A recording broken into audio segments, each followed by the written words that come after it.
If I can indulge you for another 3 minutes, maybe. My name's Heather Hudson. I'm a CITI fellow and longtime friend of the Institute, and was fascinated to learn more about the observatory. And I want to wish you good afternoon at the end of a very long and fascinating day. My background is in extending connectivity in developing regions, both the far north and developing countries, so I was really listening and learning more about opportunities for the unbanked and challenges. But I want to come back, first of all, to those of you who were here at the beginning several cups of coffee ago might remember that Ellie started mentioning the telegraph.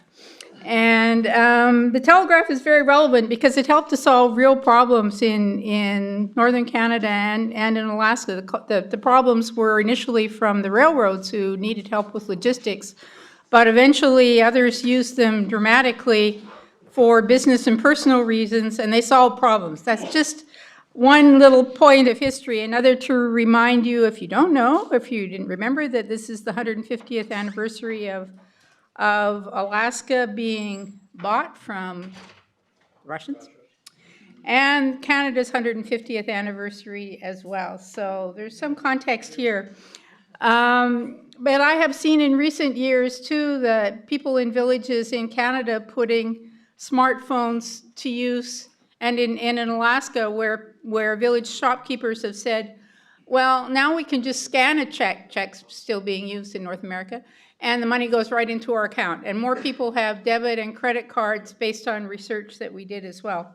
But coming to today, I think that we heard many examples about how digital finance and digital funds transfer can be used to solve real problems. We heard about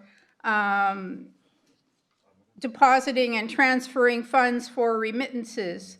We heard about farmers who can get market information and actually do financial transactions with markets, and residents that can accomplish tasks. We heard less maybe about some small businesses and small nonprofits. We certainly heard from many of the stakeholders, both the business side and from regulators and policymakers.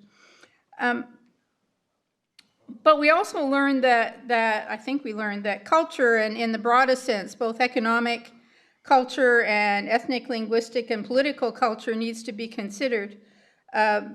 Otherwise, we heard from several people that although there's trillions of potential impact on GDP and business globally, if digital funds transfer reaches the unbanked and those with phones more and more, smartphones, some people haven't adopted it much, and we heard about several reasons for this. But I think that's an important lesson, and it's one we keep relearning with each new technology. In some cases, in the Philippines, for example, sari-sari stores, which are small stores, they like having the cash that they recirculate it to pay out to people that come in with cash on their phones that have been received as remittances. In India, it sounds like not so much yet. In some countries, cash is perceived as an advantage. I was sitting here thinking about, well, cash isn't traceable. We know that. For paying taxes, we're in New York. The mafia figured this out long ago. But then we heard from the FBI that gangs have also figured out how to use electronic funds transfer and technologies as well.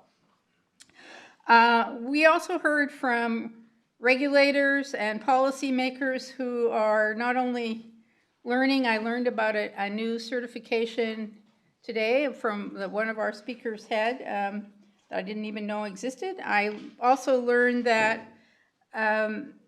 many of these institutions formally are embracing innovations as part of what they do within the federal government and regulatory agencies.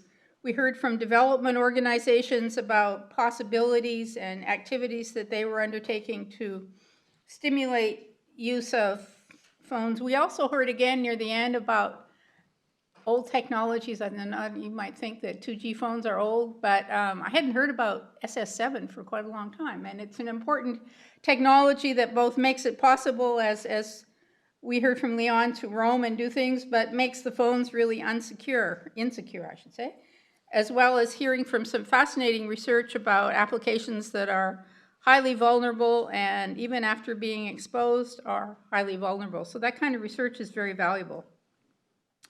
I think that what we need to think about is what problems are these technologies trying to solve? And in some cases, it's quite obvious.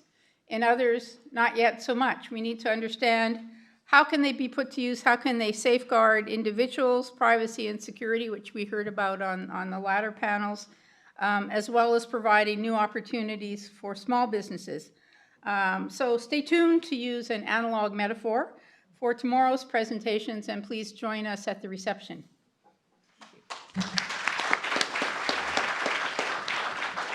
Yeah, you're in a good space, man. Thank you very much, Professor Heather Hudson, for this great summary, and thank you, audience. Leon, Dr. Perlman is going to talk about tomorrow, but meanwhile, thank you very much, speakers, audience, for a great and informative day. Okay, very quickly, folks, thanks very much to our moderators and speakers. It's been a blockbuster day. I think the fact that you're all here and didn't bail for the DC Destiny downstairs to watch on the screens is testimony to a great event. Tomorrow we're in Faculty House, which is down the road. If you're coming, there will be a different badge, so you can't use the same badge as today.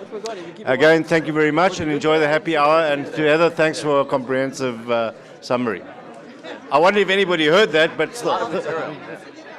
Yeah, tomorrow I'm on again because Leon's asked me to The reception is right where you had coffee and tea and lunch. Sorry? Oh, yeah, good. I'm glad.